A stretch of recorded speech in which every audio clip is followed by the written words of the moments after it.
আপোনালোকৰ মাজত কথাটো ক'ত নিমিলে যে পানীটো আহিলে ওপৰৰ পৰা আপোনালোকে প্ৰথম গম পালে যে পানীটো আহিব আৰু পানীটো আহাৰ মিনিমাম আপোনালোকে 4-5 ঘণ্টা আগত গম পায় সো সেইখিনি সময়ত ডিসিক ফোন এটা কৰি আমাৰ মানুহখিনিক এলাৰ্ট কৰিব লাগে যে আজি পানী কিন্তু মই পৰিৱেশটো আমি ভাল দেখা নাই আপোনালোকে মানুহখিনিক আগতীয়াকৈ ওয়াৰ্নিং কৰক এতিয়া আপোনালোকে কি কৰিছে গ্ৰুপত এটা মেছেজ দিছে মোৰ হাতত যেটো খবৰ আছে এতিয়া গ্ৰুপত মেছেজ দিয়াটো হল কি যে ডিসি জনেটো নাজানে যে আজি বৰষুণ দিব যেটো খুই থাকিব ডেফিনেটলি কথাটো বুজি পালে ধৰক আজি মই এতিয়া ঘৰৰ পৰা গলো 10টা বজাত মই ঘৰ গৈ পালো 10টা বজাত স্বাভাৱিক মানুহ শুই যায় মইতো গম নাপাওঁ যে বৰষুণ আহিব কিন্তু মোক কোনোবাই ক'ব লাগিব যে স্যাৰ আজি কিন্তু আপুনি নুশুব হেভি ফ্লাড আহি আছে আমি হয়তো গেট খুলিবলগীয়া হ'ব পাৰে তেতিয়ালে ডিসিজনে কি কৰিব তেওঁ লগে লগে মানুহখিনিক এলাৰ্ট কৰিব এতিয়া আপোনালোকৰ হৈছে কি ইউ প্ৰিপেয়াৰ ৰেকৰ্ডছ স্পিৰিট আৰু লেটাৰৰ মাজত এটা বহুত ডাঙৰ গ্যাপ থাকে যদি আপোনাৰ আৰু ডিসিৰ আপুনি মোক আকৌ এবাৰ ক কেইটাত আপুনি প্ৰথম গম পাইছিলে যে আজি পানীটো আহিব আমি 29 তাৰিখে 7:30 মানত আমি তো 7:30 ডিসি আৰু আপোনাৰ এটা টেলিফোনিক কনভাৰসেশন হ'ব লাগিছিল কথা কৈছিল নি এতিয়া কথাটো হল যে আপোনালোকৰ ৰঙানদীৰ পাৱাৰ প্লান্টত এজন সিনিয়ৰ মানুহ ষ্টেচন আছে জুনে নহক মেনেজাৰ হক এছিষ্টেণ্ট মেনেজাৰ এমডি হক ডিএম হক তো 7:30 বজাত কাৰণ এইবিলাক সদায় নহয় বছৰত কোনোবা এটা দিনত কেতিয়াবা এনেকুৱা এটা পৰিৱেশৰ কনফ্ৰণ্টেশ্যন হয় ডিসিক আপোনালোকে এটা 7:30 ফোন কৰিব লাগিছিল যে ডিসি ডাঙৰীয়া আজি কিন্তু আমাৰ অলপ ভয় লাগি আছে পৰিৱেশটো আজি অলপ খেলিমেলি হ'ব পাৰে এইটো বস্তু এটা পিছত টেকনিক্যালি পৰীক্ষা কৰিব লাগিব যে পানীটো গ্ৰেজুৱেলি ওপৰত উঠি গ'ল তেতিয়া আপোনালোকে খুলি দিলে ৱেডাৰ আহুতে like run of the system যে আহিছে আমি লগে লগে এৰি দি আছো মানে ৰিজাৰ্ভিয়ৰত আমি সোমাবই দিয়া নাই পানীটো লগে লগে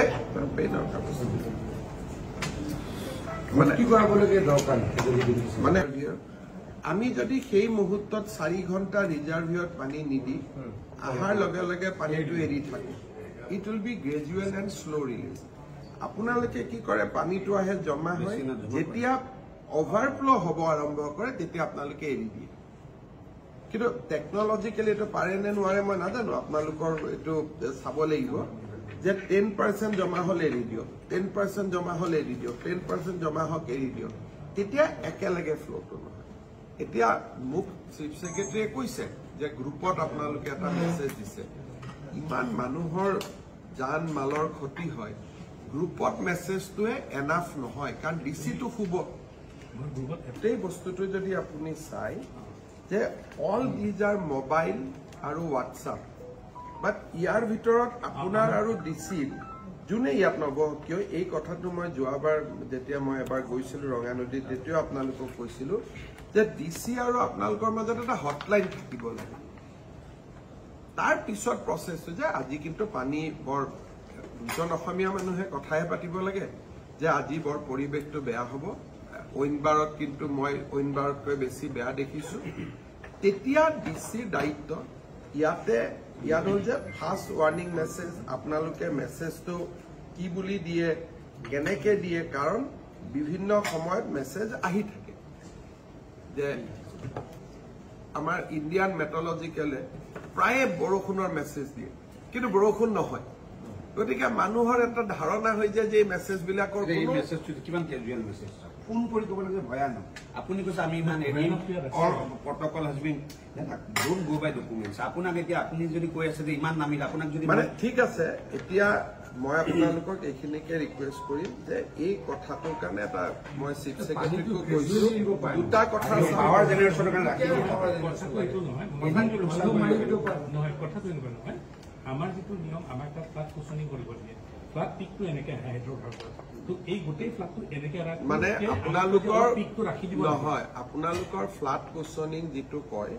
সেইটো একচুৱেলি হেভি বৰষুণত ফ্লাড কুচনিংটো ট্ৰাই কৰিব নালাগে মই আজি আপোনাৰ কথাটোৰ পৰা টেকনিক্যালি এইটোৱে বুজিলো যে আপোনালোকৰ এটা পইণ্ট আছে যলৈকে আপোনালোকে পানীটো ৰাখে once that water level is crosses আপোনালোকে ৰিলিজ কৰে আমাৰ কথাটো হল যে that is a retrograde আমাৰ কথাটো হল যে when there is a high rain তেতিয়া আপোনালোকে কুশনিংটো এৰি দিব লাগে তেতিয়া কুশনিংটো যদি কৰিব খুজে পানী will be release এটা ধাক্কা আহিব আমি কৈছো ধাক্কা আহিব নালাগে let it be gradual slow সেইটো কারেন্ট মানে হেৰি কৰা নহয় এওঁলোকৰ ড্ৰিলটো হল এনেকুৱা মই কথাটো বুজি পালো ধৰ এওঁলোকৰ আছে যে 8 মিটাৰলৈকে পানী ৰাখিব 11 মিটাৰলৈকেও ৰাখিব যেটো এওঁলোকে কৈছে যে চেষ্টা কৰিব যে 11 মিটাৰতো ৰাখিব তাৰ পিছত যেতিয়া নোৱাৰে দামৰ ওপৰত তেতিয়া ধাস কৰি গেটখন খুলি খুব গ্ৰেজুৱেলি গেট মানে গেটখন খুলি থাকে আপুনি ধৰক একেলগে খুলি নিদিয়ে বা হাফটো খুলি দিলে গ্ৰেজুৱেলি যাতে পানীটো গৈ থাকে আমাৰ ৰিজনটো হল এইটোৱে যে আৰু যদি 2 ঘণ্টা আগৰ পৰা আমি খুলিব পাৰো ধৰক পানীটো যেতিয়া আহি জমা হ'ল এনেকুৱা বলিয়া বৰষুণত আৰু কুশনিংৰ কথাটো নাহে এইটো আপোনালোকে টেকনলজিক্যালি পিছত আমি পাতি মই বুজিলো যে আমি এনেকে পানী আহিছে পানীটো run of da water type এৰি দিলো তেতিয়া সৰু সৰু সৰু গৈ থাকিব 8 মিটাৰৰ সেই বস্তুটো নাপাই গৈ কাৰণ ইট ইজ লাইক এ জলবোমা টাইপ হৈ গল না যে উই হ্যাভ ক্ৰিয়েটেড এ বম দেন উই ৰিলিজ দা বম যদি আমি তাক ক্ৰিয়েট নকৰাকৈ ৰাখিব পাৰো এইটো আপোনালোকৰ ড্ৰিলটোৱে কাৰেকশ্যন কৰিব লাগিব আপোনাৰ উপায় নাই তেনেকে বনোৱা আছে but we need to change the drill মই কথাটো ঠিক কৈছো নে হোৱাট ইউ মই